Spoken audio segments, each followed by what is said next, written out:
ইউনূস সাহেবের সরকার যা শুরু করেছে, পাঠ্যপুস্তক সংশোধন করার জন্য সেখানে আলেমদেরকে প্রতিনিধি হিসাবে না রেখে, আলেম উলামাদেরকে না রেখে অন্যদেরকে রাখা হচ্ছে। আপনারা বলেন তো, আলেম উলামা ছাড়া এই 90% মুসলমানের দেশে মুসলমানদের ধর্মীয় চেতনা অথবা মূল্যবোধকে অক্ষুণ্ণ রেখে একটি সুচারু পরিপূর্ণ কারিকুলাম প্রণয়ন করা কি সম্ভব? আপনারা কলেজে বিশ্ববিদ্যালয়ে এতগুলো বই রাখছেন, নবীজির জীবনীটা ঢুকাইলে কি হইতো? কি হইতো আমাকে বলেন? এটা ঢুকায় দেন, ছাত্রদের দিলের ভিতরে এই জিনিসটা ঢুকায় দেন। নবীজির পুরা জীবনে যখন তার দিলের ভেতরে সে ধারণ করবে, নবীজির আদর্শে সে যখন আদর্শিত হবে, শিক্ষিত হয়ে শিক্ষিত চোর, ডাকাত, দুর্নীতিবাজ হওয়ার পরিবর্তে আল্লাহওয়ালা, আমানতদার এবং আখিরাতের জবাবদিহি লালন করে এই রকম সত্যিকারের নাগরিকে সে পরিণত হবে।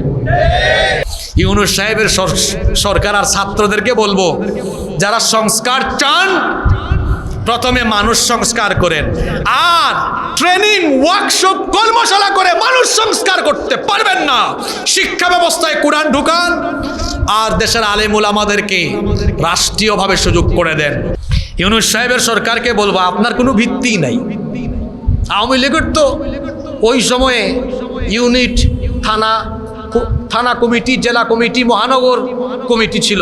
আপনার কোনো থানা কমিটিও নাই, জেলা কমিটিও নাই, মহানগর কমিটিও নাই। তারা থানা কমিটি, জেলা কমিটি দিয়েও রেহাই পায় নাই।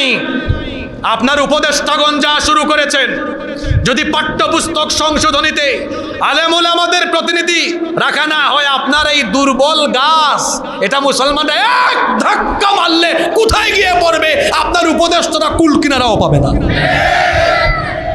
এখনো সময় আছে, বিশেষজ্ঞ আলেম উলামাদেরকে সংযুক্ত করুন। আমি বলছিলাম রাষ্ট্র সংস্কারের আগে মানুষ সংস্কার করা লাগে। কারণ এই রাষ্ট্রের বিভিন্ন পর্যায়ে দায়িত্ব পালন করে রাষ্ট্রেরই মানুষ। এজন্য নবীজি মদিনায় রাষ্ট্র কায়েমের আগে মক্কায় 13 বছর মানুষ সংস্কার করেছেন।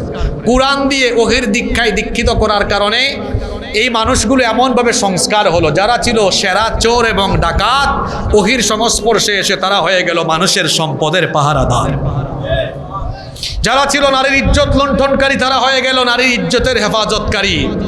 এভাবে করে ওহির দীক্ষায় নবীজি মানুষকে দীক্ষিত করে মানুষ সংস্কার করলেন।